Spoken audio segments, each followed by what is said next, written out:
vet to investigate, I think, and tried to claim to Parliament that it was a violation of the veterinary code. So there was no investigation was done at all, and that's why I kind of felt compelled to submit these charges to try and get an investigation going. And okay, the police now are investigating. Wait, hold on, we're going to a break. This is too important. We got to repeat that after the break.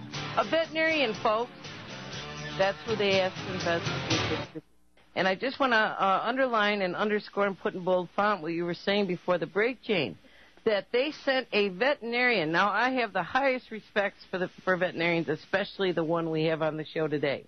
But the idea that Baxter would release 72 kilograms, and I'm still trying to wrap my head around how big that is, 150-some pounds of virus, that they sent this to 4 European countries, and they sent in a veterinarian to investigate. What was their excuse for doing that?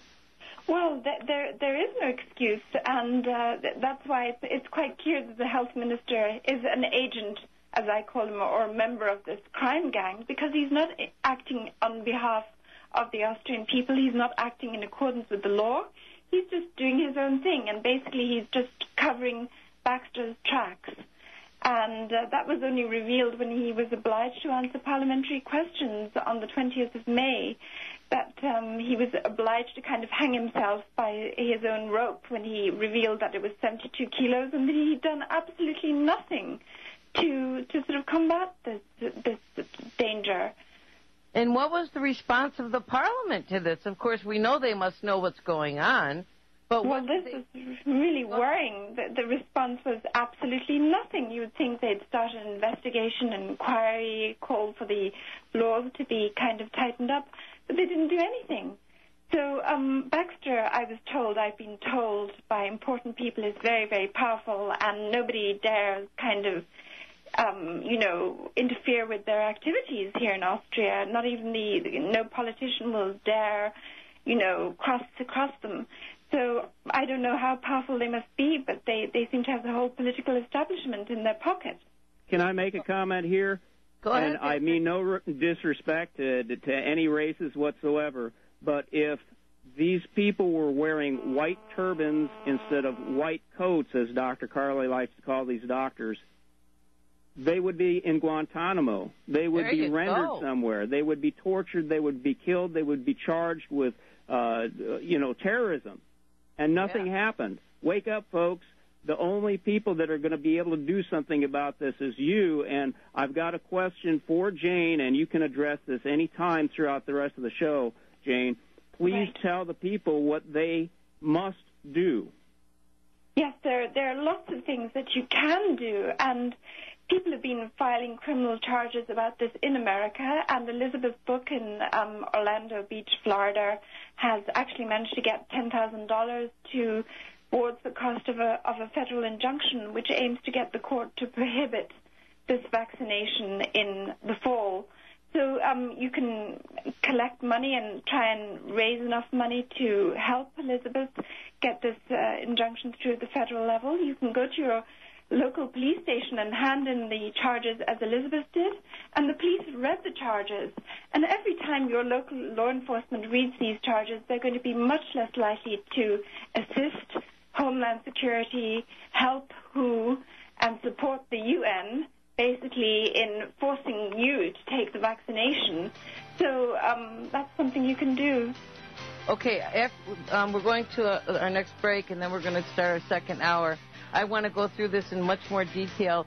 If you have any contact info for Elizabeth, I know an attorney that might want to join with her, and I hope he's listening. And also, how exactly can people download your documents and present them to their courts? But, folks, there's obviously not just Baxter involved here. We're talking about the puppet masters. They are the ones allowing Baxter to kill us all. And I just want to make a little statement here. In a previous commercial, they were talking about this freedom21.org, where they're going to be having a conference in Oklahoma in regards to our freedom. It's very interesting. I have not heard of this from anyone before. Certainly I've not been asked to participate. As we're getting ready to face global annihilation, I don't know what the health issues they're going to be discussing there are, if they're just going to be talking about codex.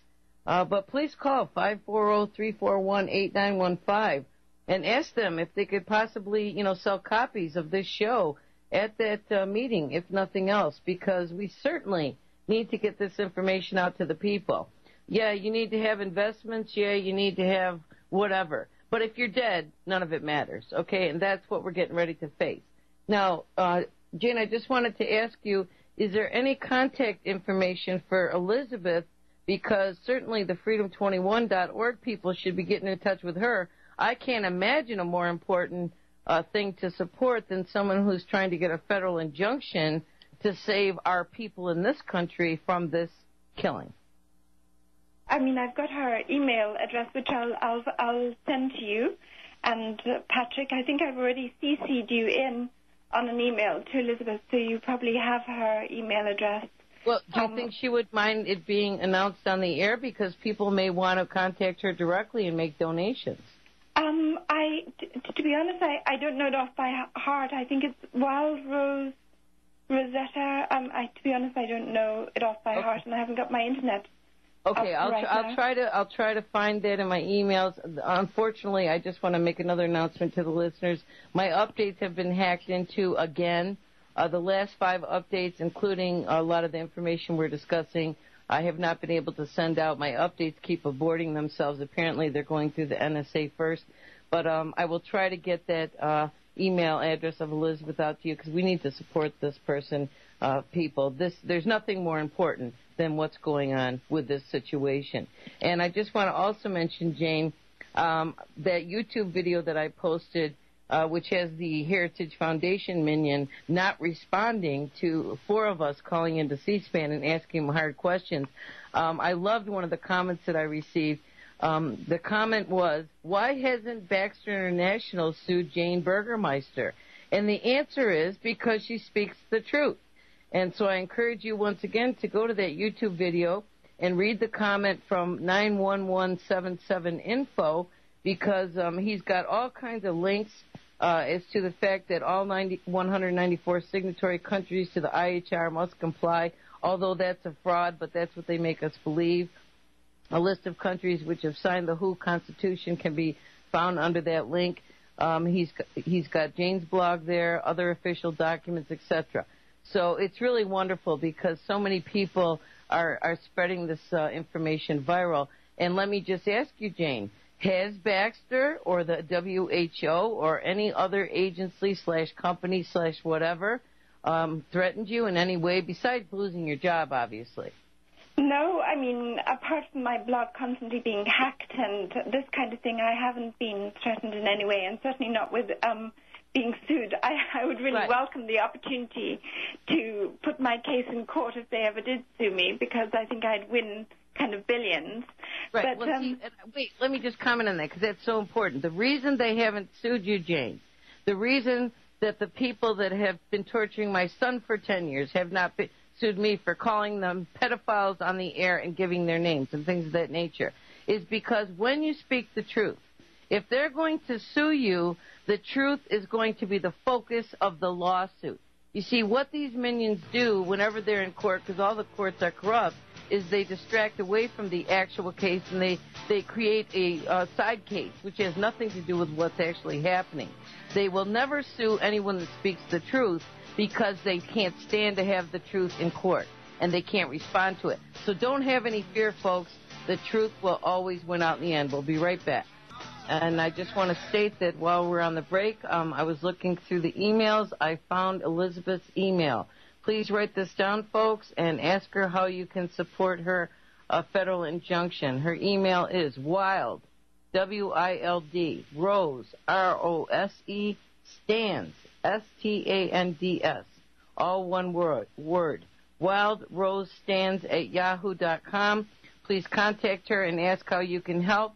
And maybe I'll even have her on the show very shortly to tell how that's going.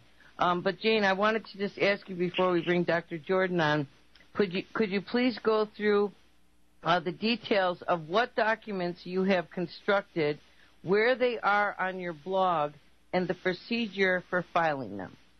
Okay, well, there are 2 things you can do. You can either file for an injunction, which is asking the court to order